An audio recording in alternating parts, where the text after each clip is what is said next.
Captain John Peterson stood at the viewport of the exploration vessel Horizon, gazing at the stars scattered across the endless void. The year was 2157, and humanity had achieved what their ancestors only dreamed of: interstellar travel and colonies on 3 nearby star systems. Earth remained their home, but humans had begun to spread their wings. John ran his hand through his graying hair and turned to his communications officer, Linda Ross. "Any change in the signal?" Linda shook her head. "It's still there, Captain. Definitely artificial, and definitely not human." The Horizon had been tracking the strange signal for 3 days now. It wasn't random space noise or leftover radiation. It was patterned, organized, and clearly sent by an intelligent species. "Send another message on all frequencies," John ordered. "Let them know we come in peace." Within hours, their answer arrived in the form of a massive ship that appeared near Jupiter. It dwarfed the Horizon by at least 20 times. The ship's design was elegant and clearly advanced beyond human technology. Earth's military forces went on high alert, but the alien vessel made no aggressive moves. "They're hailing us, Captain," Linda said, her voice trembling slightly. The alien that appeared on their screen called itself Xurax, a representative of something called the Galactic Council. It spoke perfect English, explaining that their translators had analyzed Earth's broadcasts. Xurax had blue-tinted skin that seemed to shimmer slightly, 4 eyes that blinked in pairs, and spoke with a melodic voice. "We have been observing your species for some time," Xurax explained. "Your achievement of faster-than-light travel has qualified Earth for first contact protocols." Within days, more council ships arrived. Earth's United Nations quickly formed a diplomatic team led by a calm and experienced woman named Lisa Carter. The aliens requested meetings at a neutral location, a space station that Earth had recently completed in orbit. The Galactic Council consists of 12 advanced species, Xurax explained during the first official meeting. "We maintain peace and order across 3 spiral arms of the galaxy." Lisa listened carefully as Xurax outlined the Council's proposal. Humans would be allowed limited trade and cultural exchange, but under strict supervision. Earth would need to undergo a probation period of 50 years before being considered for membership in the Council. "This is standard procedure," Xurax assured them. "All new species must prove their commitment to peace and stability." Behind closed doors, Earth's leaders debated the terms. Some saw the restrictions as insulting, while others viewed them as reasonable caution from advanced civilizations. "They're treating us like children," said General Steve Williams of Earth's Defense Force. "Maybe to them, we are children," Lisa replied. "They claim to have existed for over 10,000 years as a political entity. We've barely had electricity for 2 centuries." The initial meetings continued for weeks. The Council representatives shared limited information about galactic history, technology, and biology. They seemed particularly interested in human art, music, and literature. Lisa noticed how the aliens often exchanged glances when humans mentioned their rapid technological progress. From steam engines to space travel in less than 300 years seemed to surprise them. The Council representatives appeared both impressed and concerned. As the first month of talks concluded, Earth's leaders agreed to continue negotiations. The prospect of joining a galactic community, even with restrictions, was too important to dismiss. Trade agreements were drafted, cultural exchange programs planned, and the future seemed bright with possibility. What no human yet realized was that behind their diplomatic smiles and generous offers, several council members were already discussing Earth's potential threat level. Humanity's rapid advancement from primitive technology to space travel had set off warning bells that would soon turn the promising peace talks into something far more dangerous. For now, though, hope prevailed. Captain Peterson's discovery had opened the door to the stars, and Earth prepared to step through it into a much larger universe. 6 months passed since first contact. Lisa Carter sat in her office on the orbital station, reviewing notes from the latest meeting with the Council representatives. She rubbed her tired eyes and looked out the window at Earth below, a blue jewel against the blackness of space. Something wasn't right. At first, the talks had seemed promising, but Lisa had begun to notice patterns that troubled her. The council members were polite but evasive when humans asked about certain technologies. They often exchanged quick glances when Earth representatives mentioned recent scientific breakthroughs. "Come in," Lisa called when she heard a knock at her door. Admiral Frank Miller entered, his face serious. He was the military advisor to the diplomatic team. A tall man with a strong build and short gray hair. "We found another one," he said, placing a small device on her desk. It was no larger than a coin, sleek and silver. "Where?" Lisa asked, though she already knew what it was. "In the conference room, hidden in the light fixture. That makes 7 listening devices in the past month." Lisa sighed. "They don't trust us, or they're gathering intelligence," Frank replied. "My team detected council ships scanning our defense systems yesterday. When we questioned them, they claimed it was a routine navigation procedure." Lisa stood and walked to the window. "Have you noticed how they react whenever we mention our quantum shield research?" Frank nodded. "They seem surprised by our progress. Dr. Kate Wilson says our development timeline is much faster than they expected." Later that day, Lisa met with her assistant, Ben Gordon, a young diplomat with a keen eye for detail. "I've been comparing the technology they've offered to trade with what we've seen them use," Ben explained, showing Lisa his tablet. "They're only sharing outdated systems with us. Nothing cutting edge." That evening, a secure video call connected the orbital station to the United Nations Security Council on Earth. Secretary General Alan Reeves led the discussion from New York. "What's your assessment, Ms. Carter?" he asked. "The Council is hiding something," Lisa replied. "They treat us like we're children who need to be managed. Their probation period seems designed to slow our progress rather than prepare us for membership." "Perhaps they fear competition," suggested the representative from India. "Or they fear our potential," added the Chinese delegate. Secretary General Reeves looked troubled. "What do you recommend?" "We should continue talks, but increase our vigilance," Lisa said, "and quietly accelerate our independent technology development. We can't rely on their goodwill." The next morning, Lisa met with Xerax in the station's garden area, a place without electronic devices where they could speak privately. Plants from Earth grew alongside samples from alien worlds in a peaceful blend of colors and scents. "My government is concerned about the surveillance devices we found," Lisa said directly. Xerax's 4 eyes blinked in sequence, a sign Lisa had learned indicated discomfort. "Merely standard protocol for new species contact. We must ensure proper documentation of these historic discussions by spying on private conversations. Not spawning, observing. The Council has procedures developed over thousands of years." Lisa stepped closer. "We also noticed your ships scanning our defense systems without permission." "A misunderstanding," Xerax said smoothly. "Space is dangerous. We merely wish to ensure your safety." As Lisa walked back to her office, she passed 2 other council members speaking quietly in their own language. Their translator devices were turned off, but Lisa had secretly been learning their language. She caught fragments of their conversation. "Developing too quickly.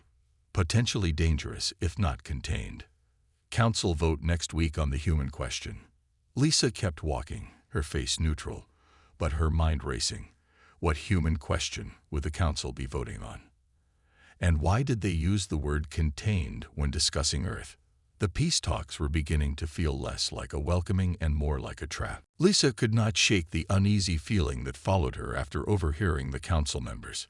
She needed more information, but the aliens were careful about what they shared.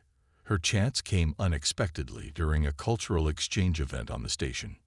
One of the junior council aides, a small green-skinned being named Trill, seemed fascinated by human music. Lisa found Trill listening to classical piano in the recreation area, eyes closed in apparent enjoyment. "Bach has that effect on many of us too," Lisa said, sitting down beside the alien. Trill's eyes snapped open. "The mathematical patterns are soothing. Your species creates beauty from order." They talked about music, art, and eventually politics. Lissa carefully steered the conversation toward the Council's history with new species. After an hour and several drinks of a sweet blue liquid that Trill seemed fond of, the aide became more talkative. "Your species worries many on the Council," Trill admitted quietly. "Your adaptability is unusual." "Adaptability isn't a bad thing," Lissa replied. "It is when it happens so quickly. Most species take thousands of years to advance from simple tools to space travel. Humans did it in a few hundred years." Trill leaned closer. Some council members use the term potentially destabilizing when discussing humans. Lissa kept her face neutral despite her concern. "And what happens to potentially destabilizing species?" Trill looked away. "They are guided. Sometimes contained." The next day, Lissa met with Samantha Wright, Earth's intelligence officer on the station. Sam was young but sharp, with keen eyes that missed nothing. "I need you to dig deeper into Council communications," Lissa said. "Find out what they're planning for us." 3 days later, Sam called Lissa to a secure room deep in the human section of the station. The walls were lined with technology that blocked any listening devices. "I intercepted this," Sam said, showing Lissa a translated message on her screen. It was sent from the Trillarian representative to their homeworld. Lissa read the message with growing alarm. "Humans show concerning development patterns. Their technology is advancing at 3.7 times the Council average. If unchecked, they will reach Class 9 capabilities within 50 years. Recommend enhancement of containment protocols beyond standard measures. The Vordax support this position." "Class 9 capabilities?" Lissa asked. Sam shook her head. "I don't know what that means, but from context, I think they're afraid we'll become too powerful too quickly." Lissa spent the next week gathering more evidence. She learned that the Council had guided other species before, always slowing their development and limiting their expansion. 3 species had been quarantined to their home systems for showing unpredictable traits. During the next formal meeting, Lissa watched Zirax carefully as he proposed new cooperation guidelines that would give Council ships free access to Earth's orbital space. "For mutual protection," Zirax explained smoothly. "Protection from what?" Lissa asked. "You've told us the galaxy is largely peaceful under Council guidance." "There are always dangers," Zirax replied. "As friends, we wish to help." After the meeting, Lissa confronted Zirax in the corridor. "I know about the containment protocols," she said directly, "and the Council's concerns about our rapid adaptation capabilities." Zirax's skin color shifted slightly, a sign of surprise. "I don't know what you mean." "The Trillarians and Vordax want to restrict our development. They classified us as potentially destabilizing." For a moment, Zirax was silent. Then the alien spoke softly. "Some species require more guidance than others. The Council has maintained peace for 10,000 years through careful management of emerging civilizations." "You mean control," Lissa said. "We mean protection. From yourselves and others." Zirax stepped closer. "Your people advance quickly, but without the wisdom that should accompany such power. The Council has seen species like yours before. Without proper guidance, they often self-destruct." Lissa felt a chill. The words sounded concerned, even kind, but she heard the threat beneath them. The breaking point came 1 week later. Lissa sat in the main conference room with Earth's delegation as Zirax presented the Council's newest proposal. "For the safety of all parties," Zirax said, "we request that Earth disable its quantum shielding technology development." A murmur ran through the human delegates. The Quantum Shield Project was Earth's most advanced defense system, still in development but showing great promise. "For what reason?" Lissa asked, keeping her voice steady.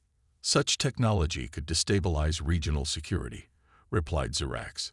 "It is merely a precautionary measure." Lissa exchanged glances with Admiral Miller, who gave a slight shake of his head.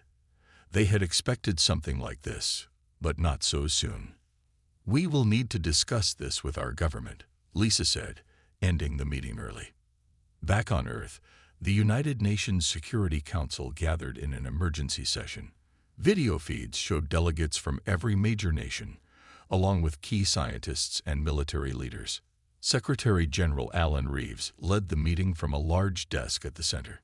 The Council is clearly targeting our most advanced defensive technology, Admiral Miller reported. They claim safety concerns, but our intelligence suggests they fear we're advancing too quickly. Dr. Kate Wilson, head of the Quantum Shield Project, spoke next. My team has discovered something disturbing. Analysis of scans from Council ships shows they've been collecting human genetic samples without consent. She displayed images on the main screen.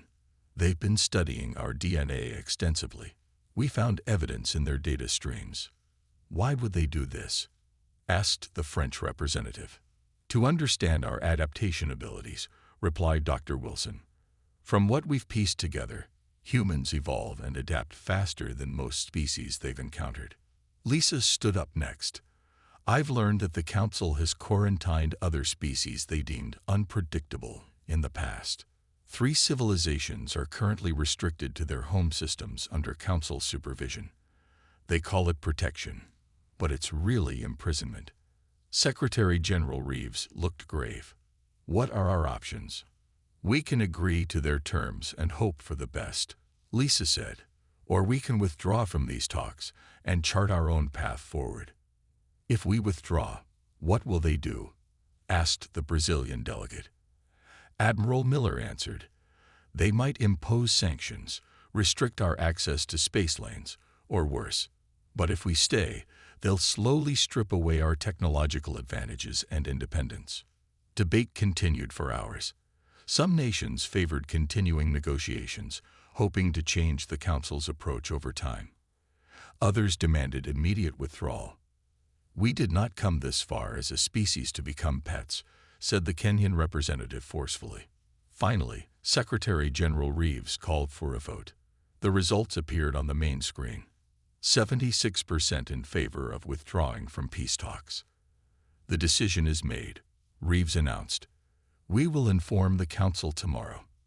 The next morning, Lisa met with Zirax and the full Council delegation. The room was tense as she delivered Earth's message. After careful consideration, Earth has decided to withdraw from these peace talks, she stated formally. While we appreciate the opportunity to join the galactic community, we cannot accept terms that limit our sovereignty and development. Zirax's 4 eyes blinked rapidly. This is most unfortunate. The Council only wishes what is best for emerging species. We will determine what is best for humanity, Lisa replied firmly. We remain open to future discussions based on mutual respect and equal standing. As Lisa spoke, she noticed the reactions of the various Council members. Some seemed alarmed, others angry. The Vordax representative's skin darkened to a deep red, a sign of rage in their species. This decision may have consequences, Zirax said quietly. The galaxy is a dangerous place for isolated worlds. Is that a threat? Admiral Miller asked from beside Lisa. Merely an observation, Zirax replied. We hope Earth will reconsider. As the human delegation left the room, Lisa knew they had just changed humanity's path forever. Whether for better or worse remained to be seen. The Council's response came swiftly. 3 days after Earth withdrew from the peace talks, Council ships appeared at the edge of the solar system. They made no aggressive moves but positioned themselves near the main travel routes to Earth's colonies. They've declared an embargo, Admiral Miller reported to the emergency session of Earth's Defense Council. No trade or travel allowed to human systems. Lisa watched the holographic display showing the positions of Council vessels. Are they threatening our colonies? Not directly, Miller replied, but they've placed ships near every human outpost. Mars Colony reports Council vessels scanning their defenses. Secretary General Reeves looked around the table at the grim faces of Earth's leaders. We knew there would be consequences. What are our options? I've ordered the fleet to high alert, Admiral Miller said. We've activated the quantum shield prototypes on our main battleships, but we don't have enough for all vessels yet. News from beyond the solar system arrived hourly. Council representatives had visited Earth's 3 colony worlds, offering them separate deals if they broke away from Earth's authority. All 3 had refused. "New information," announced Samantha Wright, walking into the room with a data tablet. "We've intercepted communications between council members. There's disagreement about how to handle us." She displayed a translation on the main screen.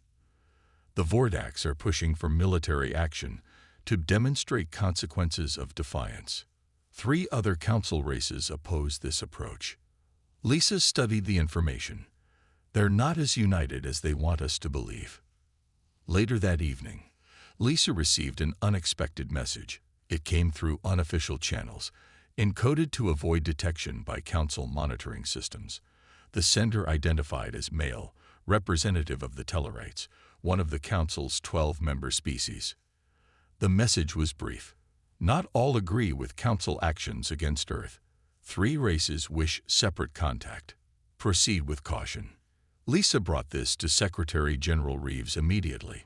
"This could be a trap," she warned, "but it could also mean we have potential allies." "Respond carefully," Reeves advised. "We need friends out there, but we can't appear desperate." Meanwhile, Admiral Miller faced a crisis at Alpha Centauri, Earth's largest colony. Council scout ships had entered the system in violation of the boundary agreements established even before the peace talks ended. "They're testing us," Miller told his captains during a secure briefing, "pushing to see how we'll respond." He ordered defensive positions only, with strict instructions to avoid firing first. "Be ready, but don't give them an excuse." Back on Earth, Dr. Kate Wilson made a breakthrough with the quantum shield technology. "We've miniaturized the emitters," she explained to the Defense Council. "We can now equip all our ships, not just the largest ones." Lisa saw hope in this news.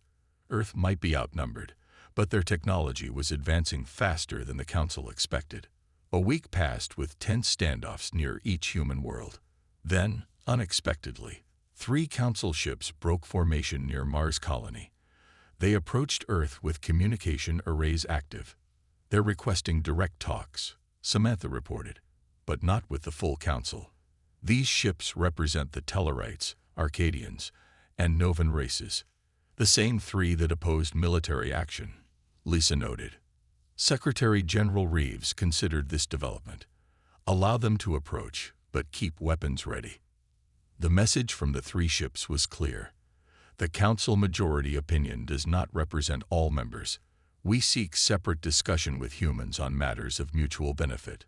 That evening, as Lisa prepared for this new meeting, Admiral Miller called with surprising news. "2 more Council species have reached out privately," he said. "They're asking about alliance possibilities, and we've received messages from 3 non-Council races who say they've been managed by the Council for centuries. They see our defiance as an opportunity." Lisa looked out her window at the night sky.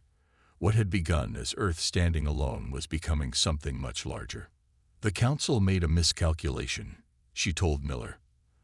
"They thought isolating us would make us weaker.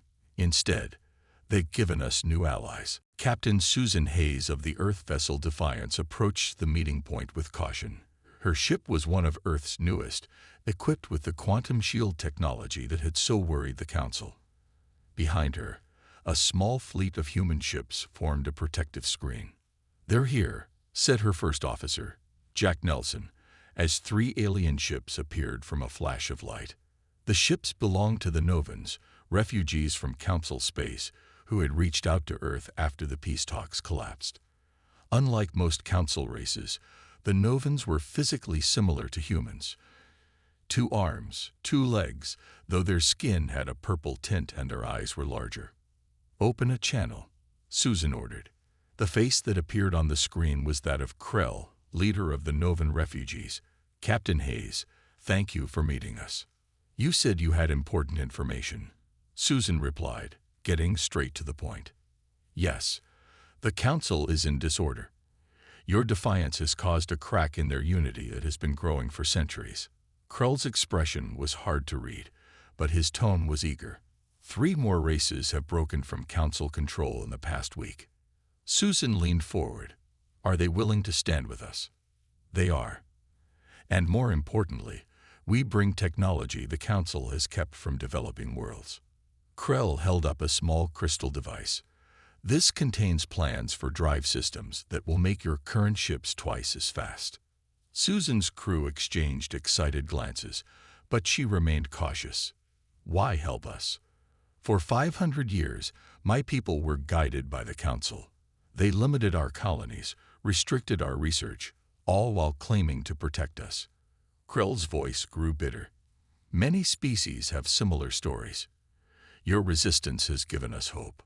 Over the next several days, more ships arrived at the meeting point. Vessels from 6 different species, all with grievances against the Council. Together, they formed what Susan called the Liberty Coalition. On Earth, Lisa Carter briefed the United Nations on these developments.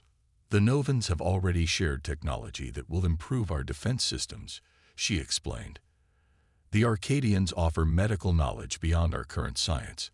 The Tellarites, though still officially part of the Council, are secretly providing intelligence on Council movements. Are we heading toward war? Asked the German representative. Admiral Miller stood.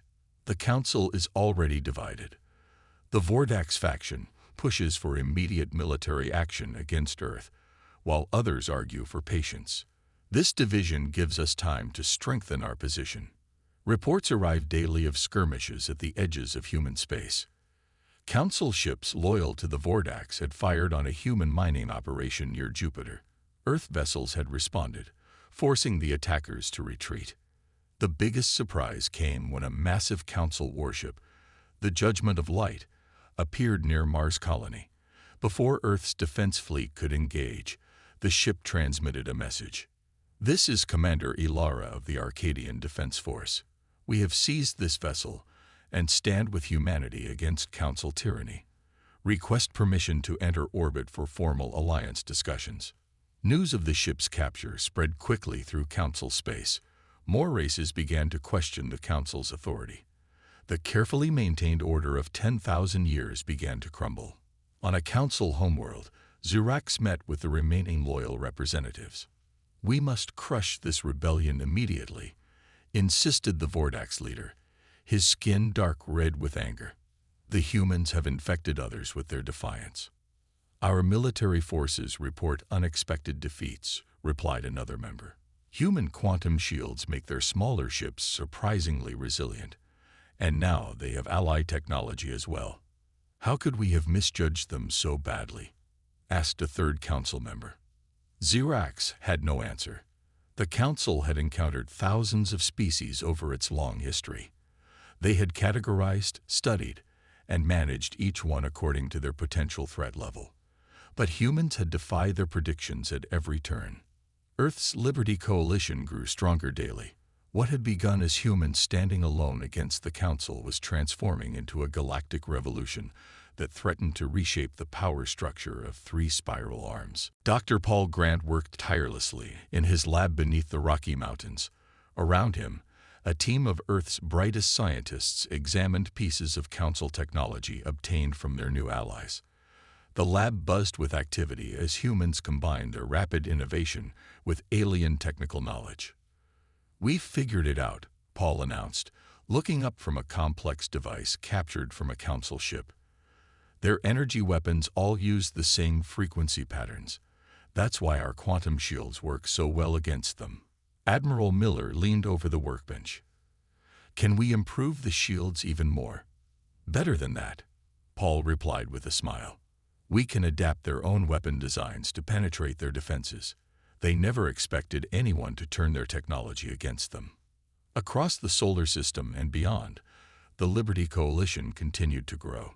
5 Council member races had now openly broken away to join with Earth. The remaining 7 Council races were divided. Some wanted peace, others demanded war. In orbit around Earth, Lisa Carter met with representatives from 22 species aboard the station that once hosted the failed peace talks. The room looked very different now. Instead of humans sitting as students before Council teachers, All delegates sat as equals around a circular table. "The Council fleet is gathering near Proxima Centauri," reported Krell of the Novans. "They plan to strike at Earth's closest colony first. They believe destroying one human world will frighten the others back into compliance," added Commander Ilara of the Arcadians. Lisa looked around the table. How many ships can the Coalition deploy to defend Proxima? The numbers were not encouraging. Despite their growing alliance, the rebel forces were still outnumbered by Council loyalists. But Earth had one advantage: the new technologies developed by Dr. Grant's team.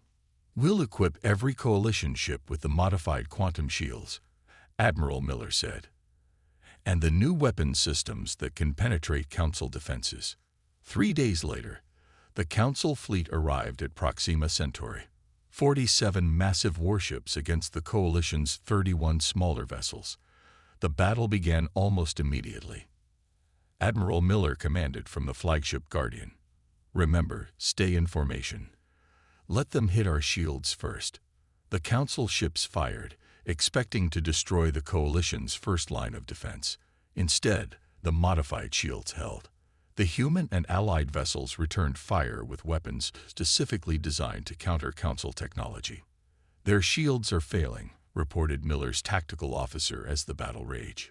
One by one, Council ships retreated or surrendered. What they had expected to be a show of overwhelming force became a stunning defeat. News of the victory spread quickly through the galaxy. On 3 worlds previously controlled by the Council, local species rose up and declared independence. The carefully maintained order of 10,000 years continued to unravel. "We need to end this before more blood is shed," Lisa told the Coalition leadership. "We should offer peace terms." The offer was sent to all Council worlds: join the new Coalition as equals or remain neutral. There would be no punishment for former Council members who chose peace. 4 more Council races accepted the terms immediately. The Vordax rejected the offer and prepared for a final stand. They gathered their remaining forces for a desperate attack on Earth itself. "They're coming," Admiral Miller informed Earth's leaders as his fleet detected the approaching Vordax ships. "They know they've lost the war, but they want to punish us for starting this rebellion." Earth prepared for the attack. Every available ship formed a defensive screen around the planet. The quantum shield technology was extended to cover key cities and facilities on the surface. When the Vordax fleet arrived, they found not just Earth's forces waiting, but ships from across the Coalition. The message was clear: an attack on Earth was an attack on all. The Vordax commander sent a final message before opening fire: "You will regret defying the natural order. The Council maintained peace for 10,000 years. Your rebellion will bring only chaos." Lisa Carter's reply was simple: "We choose freedom over imposed peace." The battle for Earth had begun. 5 years had passed since humans abandoned the peace talks. The galaxy looked very different now. Where once the Council had ruled with absolute authority for 10,000 years, a new alliance of equals had emerged: the Galactic Federation. Lisa Carter stood at the window of the Great Assembly Hall on the neutral world of Terrace. Below her, representatives from over 30 species gathered for the yearly Federation meeting. Some had once been Council races, others had been subjugated worlds. All now had equal votes in galactic matters. "Madam Chancellor," said a voice behind her, "the Assembly is ready." Lisa smiled at her assistant and straightened her formal jacket. As the first human Chancellor of the Federation, she carried a heavy responsibility. Today marked the 5th anniversary of the Battle of Earth, the day the old order had truly ended. That battle had been brief but fierce. The Vordax fleet had attacked Earth with all their remaining strength, expecting to at least damage the human homeworld before their defeat. Instead, Earth's enhanced quantum shields had held firm. The combined Federation fleet had surrounded and captured most of the Vordax ships with minimal casualties. Lisa walked to the podium and looked out at the assembled delegates. Among them sat Admiral Miller, now commander of the Federation peacekeeping force. Beside him was Dr. Paul Grant, whose technological innovations had helped turn the tide of the war. 5 years ago, many thought the galaxy would fall into chaos when the Council's authority was challenged. Lisa began. They believed that without strict control, conflict would consume us all. They were wrong. Around the room, translation devices conveyed her words to each species in their native language. The Federation has opened trade routes that the Council kept closed. We've shared technology that was once restricted. And most importantly, we've respected the right of all worlds to chart their own path forward. Lisa gestured to a group of delegates from the former Council races.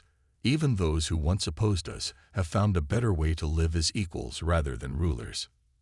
After the battle, the remaining Council authority had collapsed quickly. The Vordax leadership was removed by their own people. The other races had joined the Federation one by one, bringing valuable knowledge and resources. Today we signed the final treaty with the Vordax Reform Government, Lisa announced. With this, all former Council worlds are now Federation members. A new era has truly begun. As the treaty signing proceeded, Lisa found herself standing next to a familiar face, Xirax, the former Council diplomat who had first come to Earth. He now represented his people in the Federation. Chancellor Carter, Xirax said quietly, I must admit something to you. Lisa raised an eyebrow. Yes. When you humans withdrew from our peace talks, I reported to the Council that it was a temporary setback. I believed you would soon return, begging for protection. Xirax's 4 eyes blinked in sequence. I told them that no single species could survive without Council guidance. That was your mistake, Lisa replied. The greatest mistake in our 10,000-year history, Xirax agreed. We never understood what makes humans different. You adapt not just through technology, but through cooperation. You turned potential enemies into allies. You offered freedom instead of control. Later that evening, after the ceremonies ended, Lisa met with Admiral Miller and representatives from Earth's original colonies. They stood on a balcony overlooking the capital city of Terrace, its lights glowing in the dusk. What's next for humanity? Asked the governor of Mars Colony. Lisa looked up at the stars. We keep exploring. We keep learning. But most importantly, we remember the lesson of the Council's fall. Which is? Asked a young diplomat. That true strength comes from freedom, not control. From cooperation, not dominance. Lisa smiled. The Council saw our independence as a threat. In reality, it was the very thing the galaxy needed most. As night fell over the Federation capital, ships from 100 worlds moved peacefully through the sky. Among them were human vessels, once confined to a single solar system, now ranging freely among the stars.